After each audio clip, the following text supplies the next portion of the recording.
right, good morning, everyone, and happy belated Mother's Day. Today it is just me.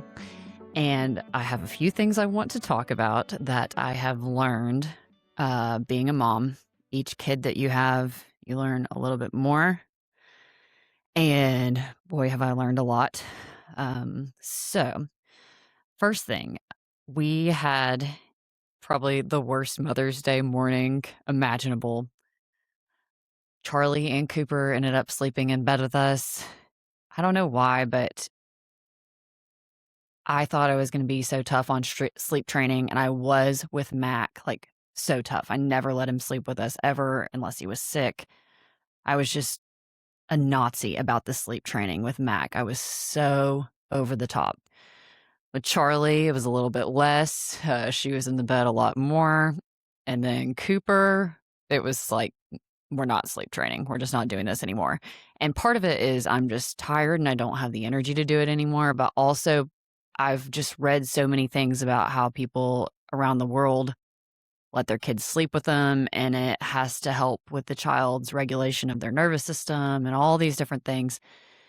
And so I'm just conflicted on how I feel about the whole sleep training thing. I am definitely vehemently opposed to the cry it out method now. I've just learned too much about that and how I think it damages kids. But at the same time, I don't know if I'm fully on board with like, let's just have the kids in bed with you all night long, all the time. So, like, we start with putting our kids in bed at night and they stay in their beds till, I don't know, maybe 2 in the morning or something like that. And then most nights, at least one of them comes down and gets in bed with us, and I'm too tired to take them back up. And if it's a really bad night, then 2 of them end up in bed with us. Mac does stay in his bed all the time, so I guess the sleep training method scared him into never leaving his room, or that might just be a firstborn thing. Anyways, the night before Mother's Day, both kids end up sleeping with us, which means I get no sleep, Luke gets no sleep, so we wake up and we're just automatically on edge, which is not fun. And I had told Luke the only thing that I wanted for Mother's Day was I wanted us all to go to church together and then go to brunch together and then spend time in the garden and messing with our chickens and our bees. We just got bees, so I'm super excited about that. And so he was like, yeah, that's great. That's easy. That's fine. Well, on Sunday morning, wake up. It's a normal morning. Mornings in our house are just generally not good because we're not morning people. And Cooper's a little terror right now. He just goes around the house like wrecking thing after thing after thing. So we had gotten Cooper a big boy bed because I was sick of him like climbing out of the crib over and over. And he's almost 3, so it's kind of time. And he's also huge. So it made sense to like, it's time for the crib to go away, big boy bed. And Luke had bought him a mattress to fit the big boy bed because the crib mattress is not big enough anymore. So it's probably like 10 minutes before we need to leave for church. And I've gotten pretty much everybody ready, or at least like 75% of the way ready, except for me. Moms are always like the last one to get ready. And I hear Luke just start cussing at the top of his lungs, like, going nuts. And I'm like, oh my gosh, what happened? And I knew Cooper had done something because Charlie does stuff occasionally, but her stuff is more sneaky and you find it later. Like Cooper's stuff is just, it's awful right now. So apparently there's like reddish purple dye all over the house. It's all over Cooper's feet. It's all over the brand new white mattress. It's all over 2 of the rugs. And Luke is going nuts about it because it looks like it's like food coloring, like red dye 40 or something. And he can't figure out where the dye came from. Like, Cooper, where did you find the dye? And so he's like running all over the house, screaming, upset about this. And Cooper's just walking with his footprints of dye, like through the house, tracking it in more and more places. And finally, we've concluded that he took one of those electrolyte, like drink mix bottles that you squirt into your water. And he squirted it into a big, like a Yeti full of water, but he squirted the whole bottle. So it was super potent, very reddish purple, like so bright. And then he proceeded to just go I don't know if he was drinking it. I think he was pouring it because he's like that now. He's a little mischievous. I've let him watch Dennis the Menace too many times, and he is Cooper the Menace right now. So he's just poured this dye water everywhere. And Luke, he works his butt off so that we can have a nice house, and he likes the house to look nice. Like, he wants nice rugs in it. He bought Cooper a nice mattress, and I'm not mad at him. Like, I'm so thankful that he works his butt off so that we can have nice things, and I appreciate them very much. But at the same time, we have a 2.5-year-old third child who, let's just say, does not get micromanaged like the other two did. And so he's just wrecking stuff constantly. Luke and I end up in this screaming fight about the dye because Luke's like, "Where did he get it?" Like, going nuts on me. And he wasn't mad at me. Obviously, he knew I didn't like hand Cooper the dye and then say, "Go destroy the house and ruin Mother's Day morning." But this whole debacle and like trying to get the carpet cleaned out and everything makes it to where like 30 minutes has gone by. So at this point, it's like, forget it. Like, we're not going to go to church 25 minutes late now or whatever. So I'm mad because that was like the one thing I wanted us to do was go to church, then go to brunch, and then have the day at the house. So I'm really angry. And then I'm like pissed off at Luke for cussing so much over the dye at the kids because Cooper, well, I see both sides. Luke says he knows better, which he does. Like, he's been spanked over this stuff many times, but also he's 2.5. So, like, kids do this kind of crap all the time. It's just what they do. And he's, in Cooper's defense, he's just trying to be like Luke. Like, he sees Luke squirt these electrolyte things into his water, and so he just wanted to do it probably. Now, does Luke go around the house and dump it on multiple rugs and then mattresses? No. And did Cooper do that maliciously? Probably. But he's still 2.5. So I was very frustrated with Luke's reaction, although I understand where he was coming from. And then we're like getting the Bissell thing out, trying to clean up the rugs. By the way, big shout out to Bissell, this little carpet cleaner thing we have. I use it all the time. It's amazing. We did get like 95% of the dye out, which is shocking. You can't really even see it in some of the places. But we didn't go to church. And then Luke is like, all right, well, I'm just going to go ahead and take the kids to brunch. And I was like, okay, I would like to meet you there. I don't want to be rushed to get dressed in the car in the parking lot like I always do. I'm always putting on my makeup in the parking lot of wherever we are, or like running people off the road because I'm doing it in the car. So I go to brunch later and all the kids are like, what have we done? Mom doesn't usually do this. Anyways, and after that, it wasn't that morning, but the day before, Charlie had cut Cooper's hair. And then after the kids had left, we had cleaned up all the dye and everything. And before I was going to the brunch to meet them, I find Charlie's hair that she has cut and hidden in the kids' toilet under the little toilet seat. Probably like 6 inches of hair that she's cut off, pretty big chunks. So I'm just like, all right, this is the stage of life that we're in. But all that to say, I was very angry on Mother's Day morning. And I was mad at Luke and I was mad at the kids. I was just mad because I was being selfish. And I was like, I wanted today to go how I wanted it to go. And that's really wrong. Like, the whole reason we celebrate Mother's Day is because you are a mother. It's because God has blessed you with children. My kids are the biggest blessings in my life. And I'm so thankful for them. Also, I think that very commonly we all think that our job as parents is just to train up our kids and raise them and teach them. And while that is true, definitely, God also gives us kids so that they can teach us about things. So the things that I want to talk about that I have learned, and these are all just very materialistic things since becoming a mom. And I feel very passionately about these things. In our society, we all are on social media and we watch TV and we have all these influences in our life. And the quote unquote influencers that we follow, or at least that I follow on Instagram and stuff like that, their lives are fake. Like they all live in these beautiful white houses. And so everything is aesthetically pleasing. They're all wearing, monochromatic colors and they have on these workout sets and their kids are happy and they all have wooden toys that are BPA free plastic stuff. And I don't know. It's just like that's what we think that the ideal is now. That's what we should aspire to be as mothers and how we think that our homes should look and appear. And boy, is that so wrong and so opposite of what I think God wants us to learn in motherhood.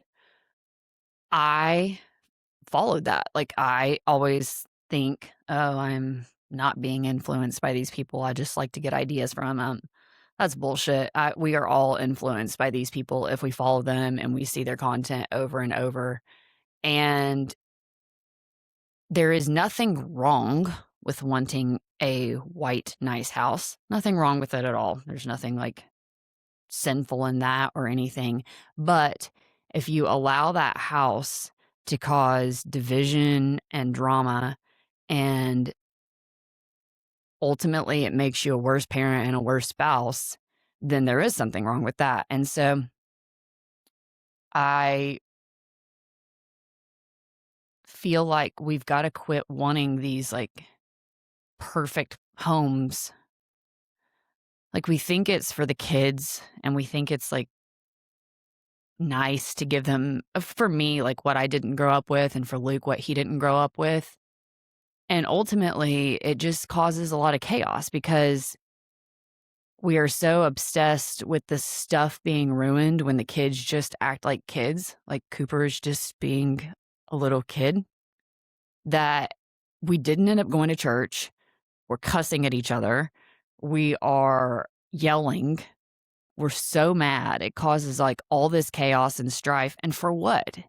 Because we're worried about a rug or a mattress. Like, what is that signaling to our kids that we think is valuable? Well, it's not showing them that going to church is valuable. It's not showing them that spending time with them is valuable. It's not showing them that it's important to stay calm when things don't go the way that you want them to. It's showing them that what we care about is the freaking stuff. Like we care about the rug and the white stuff. And it's just really dumb. Like kids are dirty and they're messy and life is dirty and messy. So if you expect it to be white and crisp and clean and perfect, you're just like setting yourself up for failure and your expectations are completely out of whack.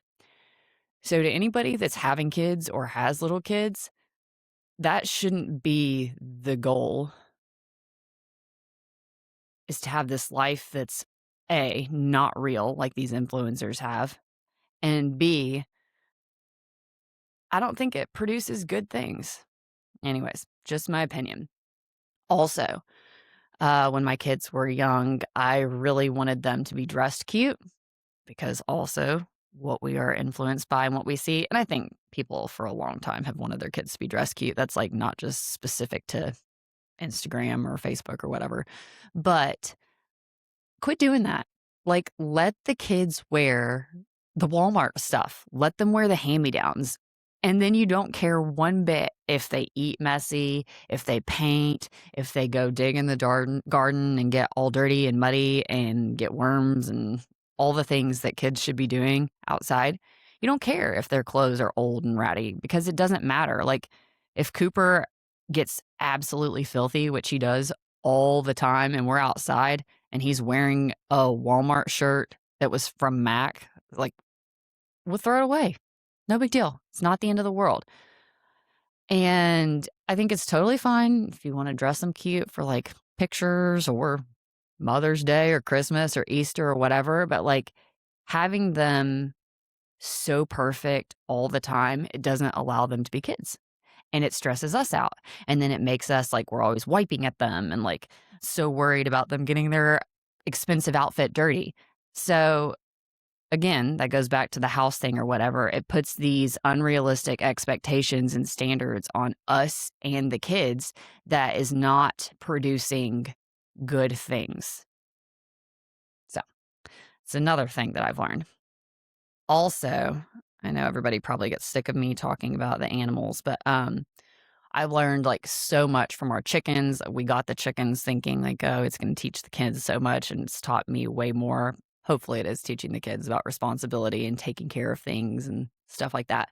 But we got bees, which I know another weird thing, but I'm weird and I don't care.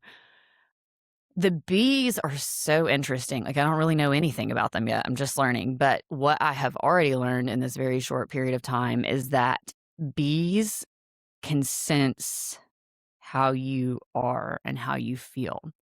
And if you are being like spastic and twitchy and loud and jumpy, that's when they're going to sting you.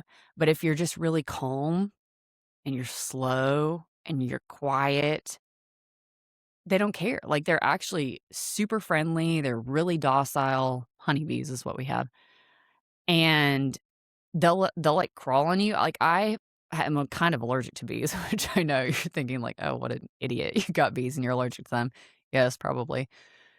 But in the bee suit, like, the bees have been landing on me, and as long as I don't like freak out, like, they're not stinging at all.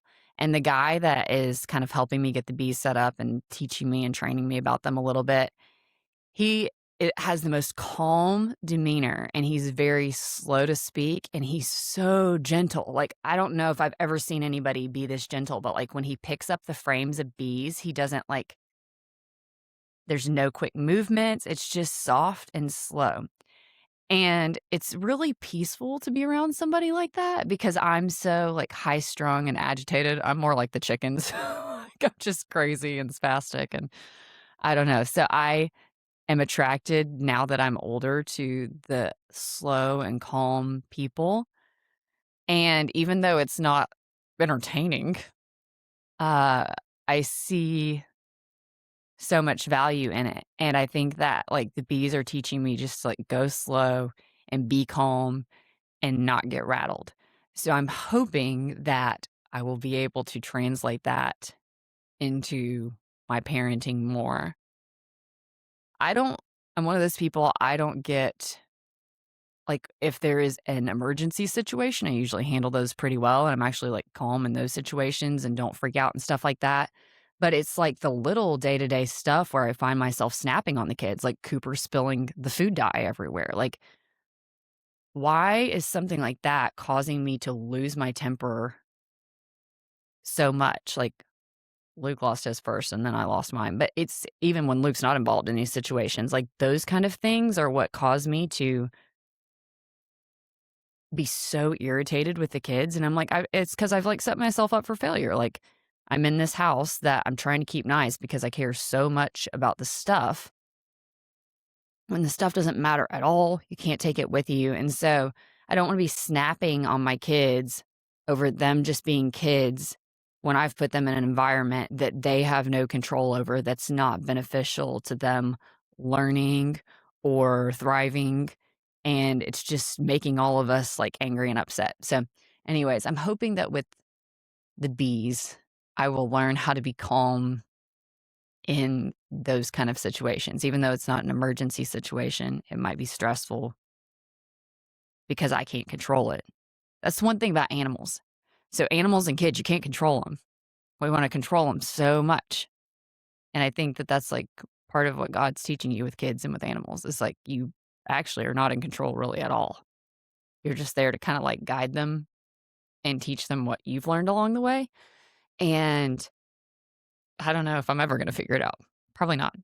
I don't think so, but I wanna get better at it, and I wanna teach them how to not lose their minds when things aren't going the way that they want them to go. And I used to think like, "Oh, I was just a control freak in a lot of, like, work situations because there was a lot of money attached to that and a lot of stress and the loans were big and stuff like that." But now I'm like, I mean, I'm losing my mind when Charlie cuts her hair. And at the end of the day, I don't want her just cutting her hair all the time. She needs to know that's not okay. But like the hair's going to grow back. So what? She also got Sharpie on the countertop, purple Sharpie. So I don't know. Those are things that I'm learning about kids. Since I grew up in what I would call a pretty small house, even though it wasn't that small, very just like lower middle class type of neighborhood house. I always was like jealous of people that had big houses when I was growing up. And I thought that, like, I don't know, you just think that big houses are cool and that like your kids or your friends that have rich parents have big houses and stuff like that. I don't know. I have a big house now. And let me tell you, it is not all that it's cracked up to be. So the big house thing, mm, yes, it is nice because storage is not something that you stress about as much. And it is nice because you can entertain a lot of people. So that's really good. That's a good thing about a big house. But for the most part, a big house just causes you so much stress. So it's just like the same as having the White House. And what I mean by White House is like the white walls and the white furniture and the perfectly, beautifully curated everything in the house. That's what I mean by White House. The big house is kind of the same thing. It just gives you more ways to be obsessed with yourself and materialistic things. If you have a big house, you got to spend more money filling it up with more of the white furniture, and you've got to get all these things to make it cute. And you think you need a designer and you need this and that and whatever. And it's really just, it's all materialistic and it doesn't matter because you can't take it with you. And once you get it, like you're like, oh, it's cool, it's pretty, whatever. But it's more to clean. It's more stuff for your kids to wreck.